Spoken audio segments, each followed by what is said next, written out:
satisfaction from the giver because you're contributing to society when you, and like the community when you donate money to people, to charities. And also, you would also donate to a charity for the benefit of those who are in a position that is worse than yours. And when you give that extra dollar to someone who needs it more than you, like you provide things for them that you would get already. Well done, Jack. Thanks very much. Well done. What about you guys here? Who's going to be a bit of a speaker? Stand up quick.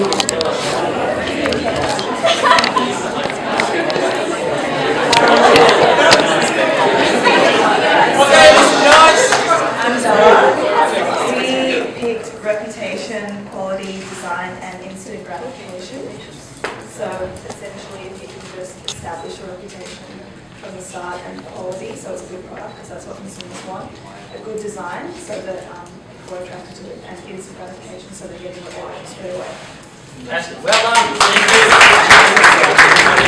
Well done. What about the next school? You guys? No, not yet. Not ready. Say a few words. Come on, one of you. This is the same school?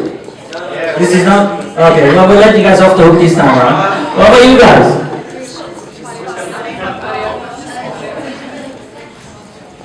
No answer yet? Okay, that's alright. What about you guys? Some of the benefits are like intrinsic benefits, so the person feels good inside, the person's motivated, they have a sense of like pride in them because they gave away to charity, and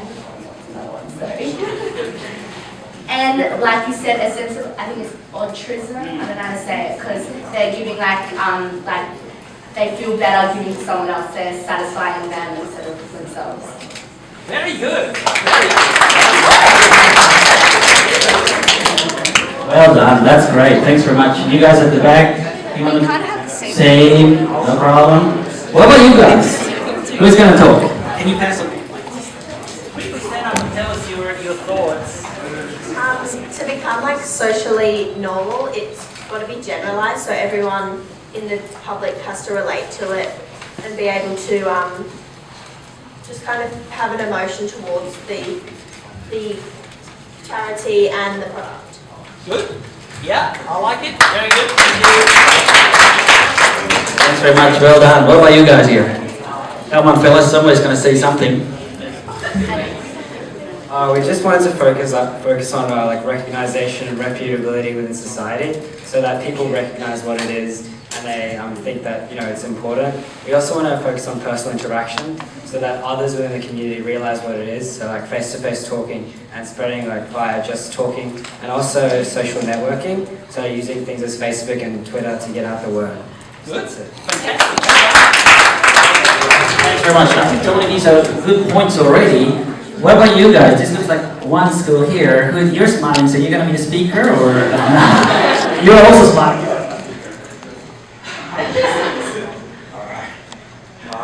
Yeah, I don't want to actually waste anyone's time by going over whatever they've said. So what I'm going to say is that we call that social norm. So if one person does something for the community, it's normal for other people, like friendship groups, to actually follow what they do. So like, as he said, from the word of mouth and the Facebook.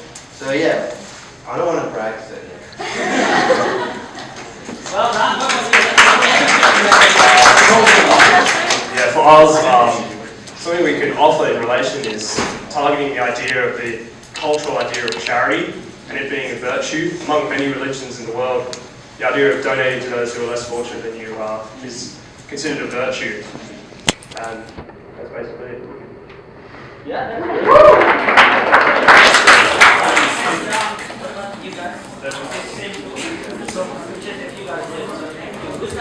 Here. We want to appeal to the emotions of people, which is the best factor to sell a product or anything, because no emotion that people want to buy products. Say like when you go to the shops, oh, I want this. It's not I need like solutions to food, right? Or we want to set up like food donating. So you have to want to donate, to give a lot. So you can't be like, I need to donate. That's been the people's like mind, I need to donate to this charity or food bank. And like we need this like a better like strategy to make to appeal to their emotions to want to donate. So if you someone needs to like no one needs to donate like obviously, but people will like want to donate. Like the want of donating is better than forcing people to say you need to donate. So you appeal to people's emotions to make it. Okay, well done, guys. Thanks very much. I think these are some good points. There's probably some differences and some common denominators in your responses. I think what it might boil down to is probably a mixture of communication. Some of you mentioned social media, word of mouth, and so forth. But if you think about communication, maybe we have to think about first, what do we actually want to communicate? What do we want to say? So what I want to share with you will be the idea of motivation, but that probably has different connotations. First of all, even for your own life, right? When you think about what you're going to do when you're out of school, you got to somehow choose an area of study, I suppose, or a job. And people, all of us, we have at least 3 different needs, right? We have a need for power, we have a need for affiliation, and we have a need for achievement. But depending on your personality, depending on who you are, some of these elements are stronger than others. So when we advertise a product or a service, or even donations, we might want to think about what are people really going for, right? So when we do whatever we do in life, are we doing it because we want more power?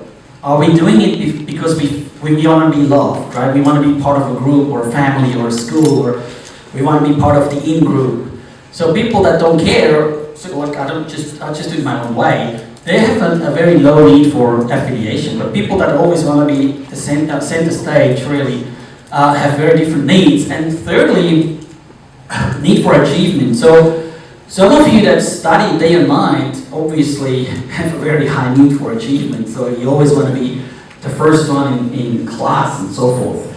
Now this is not about good and bad, but this is just what it is. And each and every one of you has some of those needs, and some of those needs are stronger or not as strong. So for marketing, in actual fact, it's not different at all, right? Whatever you want to communicate, whether you use social media, traditional marketing, whatever it may be, at the end of the day, you got to think about how are you going to get people, right? Are you after, do you believe that group that you're targeting has a very high need for power, or a very high need for achievement, or whatever it might be?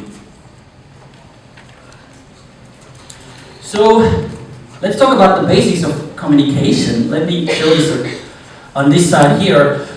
We probably have to think about what do people know about the brand. So what do people know about the food bank right now? And it may well be quite little, right? Could actually be that people actually don't know all that much just yet, and that's reality. But for you as a marketer or for your projects, you have to think about what do I want them to know? What are the 3 or 2 or 4 things I want people to know about Food Bank? What does it do? Where is it located? Who is generous like Woolies and Coles and so forth? Like, what do you want to, which points do you want to get across, right? This is really communication, and based on comparing 1 and 2, that actually tells you what you have to communicate. In actual fact, for any school assignment that you do, this is exactly the same principle, right?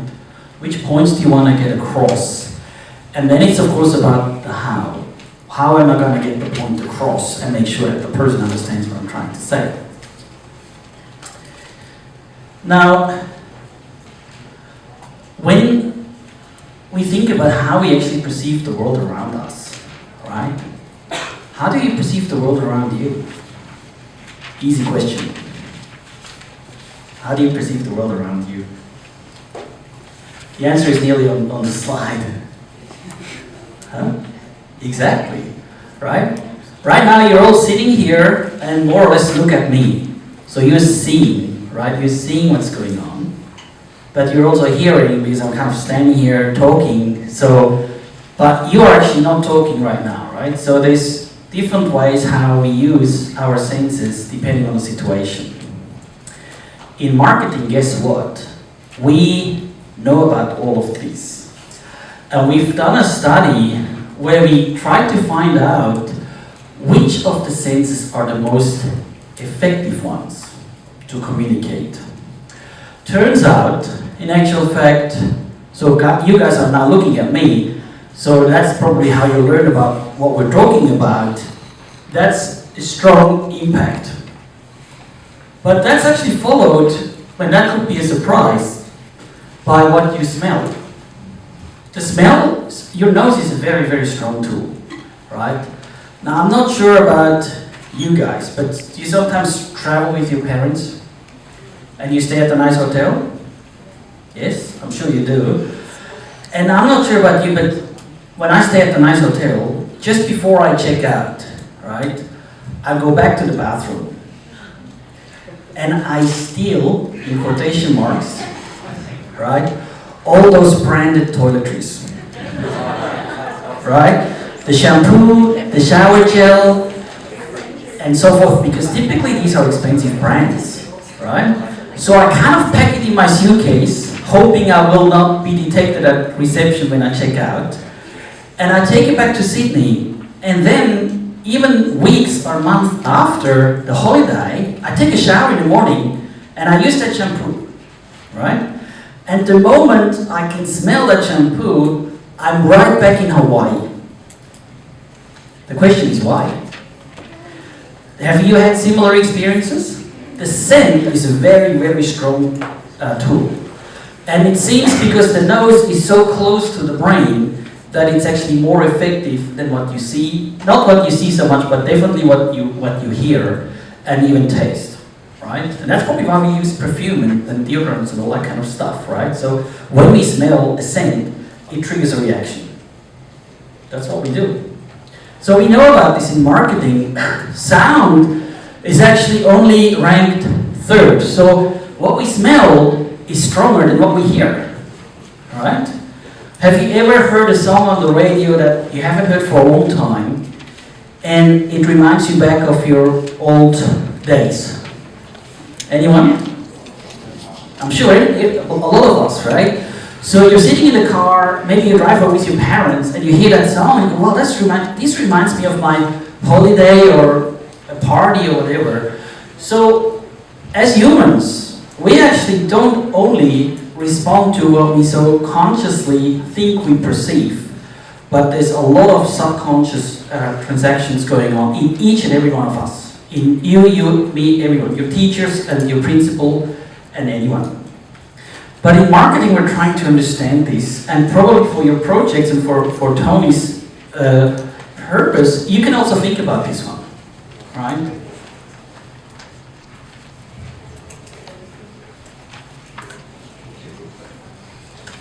So, in branding, I teach brand management here at Macquarie, and Actus is a brand. Your school is a brand, right? What you're wearing right now represents your brand. It's your school.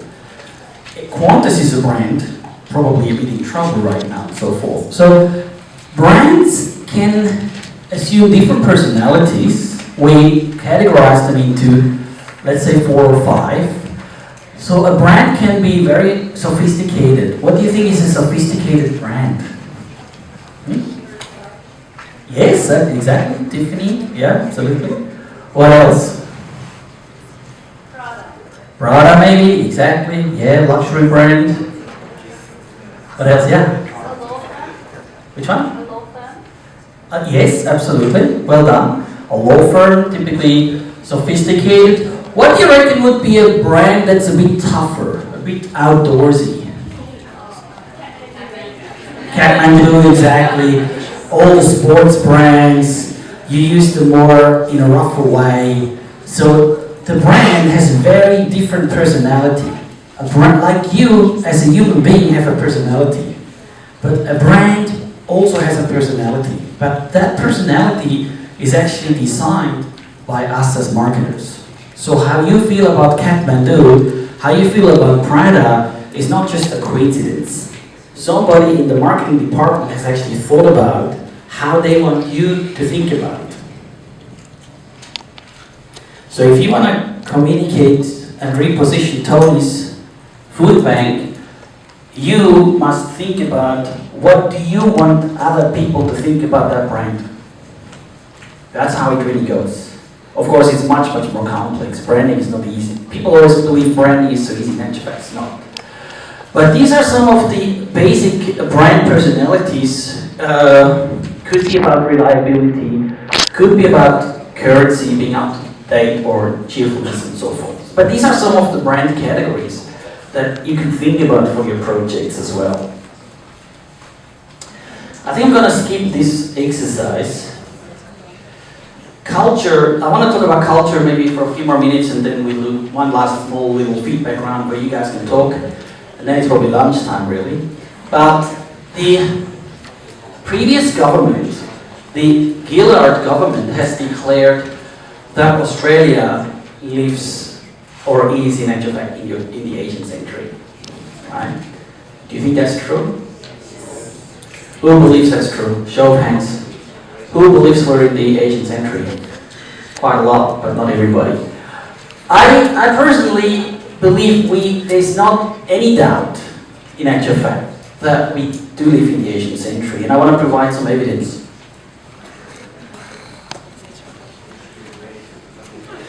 The problem was when the previous government actually announced that we are in the 18th century, I think people were kind of puzzled. What does it mean? Is the 18th century now about you guys at school all learning Asian languages? Or is it about something else? And the answer, I don't know per se, but what we know for sure, and this is probably not directly relevant for your projects to be honest, but maybe nice to know. If we look at the last 100 odd years, 200 years really, we can probably see in 1820s, if this were to be the Asian economies, blue Western economies, the rest of the world, and 100% is the economic world output. We can see that in the old days, actually, the Asian economies provided much more than 50% of the world's economic output. As you can see for yourselves, as we moved forward, and then after the Second World War, so that was just 5 years after the Second World War, we could really see that was the Western economy center stage. That was our time, Australia, United States, Canada, UK, and Europe. Those were the strong countries. They manufactured, produced, and so forth the vast majority of what the world actually had in terms of output, products, services, cars, TVs, food, blah, blah, blah. But as time passed by, this shifted quite dramatically. So 1990, we could already see that the Asian economies are picking up quite substantially, and the Western economies are really losing their momentum. And probably 40 years ago and so forth, and now in the future, we can see the Asian economies have really dramatically picked up, and the Western economies have really gotten into trouble. And when Tony was talking about the free trade agreement and so forth between Western countries and China, Korea, Taiwan, and so forth, we can really see that the world has changed dramatically.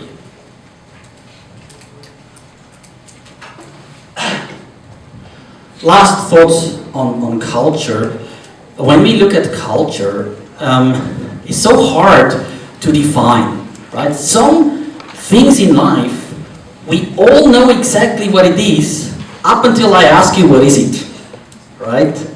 If I ask you, what is love, then we all feel we know what it is, but if I ask you, can you define it? Whoa, no, right? Culture is a bit similar. We all know about it, but what is it really?